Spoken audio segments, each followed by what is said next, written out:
ఇది first video కాబట్టి Excel గురించి ఇంట్రడక్షన్ అండ్ ఎవల్యూషన్ గురించి చూద్దాం. 1985లో మొదటి Excel version Excel 1.0 Mac operating system కోసం రిలీజ్ చేశారు.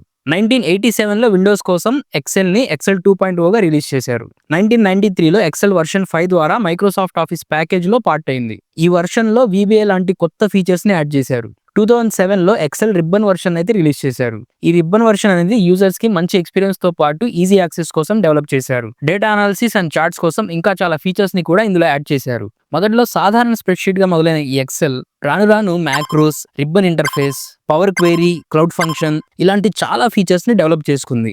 ఇప్పుడు AI, data analysis, data science కోసం ఇంకా చాలా కొత్త ఫీచర్స్ ని ఇంట్రడ్యూస్ చేయడానికి ఎక్సెల్ ని కంటిన్యూస్ గా డెవలప్ చేస్తూనే ఉన్నారు. సో ఇది ఎక్సెల్ గురించి బేసిక్ ఇంట్రడక్షన్ అండ్ ఎక్సెల్ యొక్క ఎవల్యూషన్. ఇప్పుడు మన కోర్సులో మీరు ఏ టాపిక్స్ నేర్చుకోబోతున్నారో చూద్దాం. సో బ్రీఫ్ గా సమ్మరీ అయితే చూసేద్దాం. ఇప్పటి వరకు మీరు ఇంట్రడక్షన్ అండ్ ఎవల్యూషన్ గురించి అయితే తెలుసుకున్నారు, ఇంట్రడక్షన్ టు ఎక్సెల్ అనేది. ఇప్పుడు తర్వాత మనం నెక్స్ట్ మాడ్యూల్స్ లో డేటా బేస్ అంటే ఏంటి, తర్వాత స్ప్రెడ్ షీట్ ఏంటి, ఎక్సెల్ అనేది దాని లేఅవుట్ ఎలా ఉంటుంది అది చూడొచ్చు, తర్వాత బేసిక్ ఫార్మాటింగ్ గురించి నేర్చుకుంటారు, తర్వాత MS ఎక్సెల్ ఇంటర్ఫేస్ ఎలా ఉంటుంది, రిబ్బన్స్ అంటే ఏంటి, గ్రూప్స్ అంటే ఏంటి, ట్యాబ్స్ అంటే ఏంటి, ఇవన్నీ నేర్చుకుంటారు.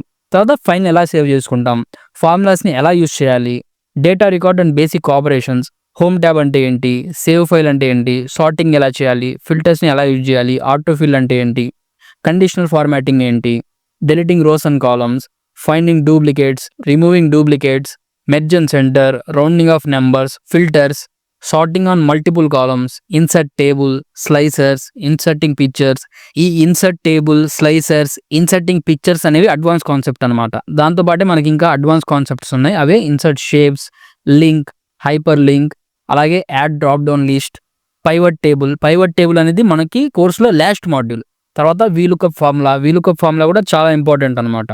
తర్వాత pie chart, histogram, column chart, box and whisker plot, radar plot, bar graph, column chart, funnel chart, water flow chart, sunburst, tree chart, ఇవన్నీ మీరు ఈ కోర్సులో నేర్చుకోబోతున్నారు. అంటే స్ప్రెడ్షీట్ ఎలా ఉంటుంది, మైక్రోసాఫ్ట్ ఎక్సెల్ ఎలా ఉంటుంది, అందులో రోస్ అంటే ఏంటి, కాలమ్స్ అంటే ఏంటి, సెల్స్ అంటే ఏంటి, టేబుల్ని ఎలా క్రియేట్ చేసుకోవాలి, ఫైల్ని ఎలా సేవ్ చేసుకోవాలి, ఇలాంటి బిగినర్ కాన్సెప్ట్స్తో పాటు పైవట్ టేబుల్ అంటే ఏంటి, పైవట్ టేబుల్ని ఎలా క్రియేట్ చేసుకుంటాం, ఎలా యూస్ చేసుకుంటాం, ఏ కేసులో పైవట్ టేబుల్ని క్రియేట్ చేసుకోవాలి, దాన్ని ఎలా యూస్ చేసుకోవాలి, వీలుకప్ ఫార్ములా అంటే ఏంటి, వీలుకప్ ఫార్ములా ఎందుకు యూస్ చేసుకోవాలి, ఎక్కడ యూస్ చేసుకోవాలి, ఎలా యూస్ చేసుకోవాలి, తర్వాత charts, data visualisation, number of charts ఉన్నాయి మనకి MS ఎక్సెల్లో, ఆ చార్ట్స్ గురించి ఇవన్నీ మీరు మన కోర్సులో నేర్చుకుంటారనమాట.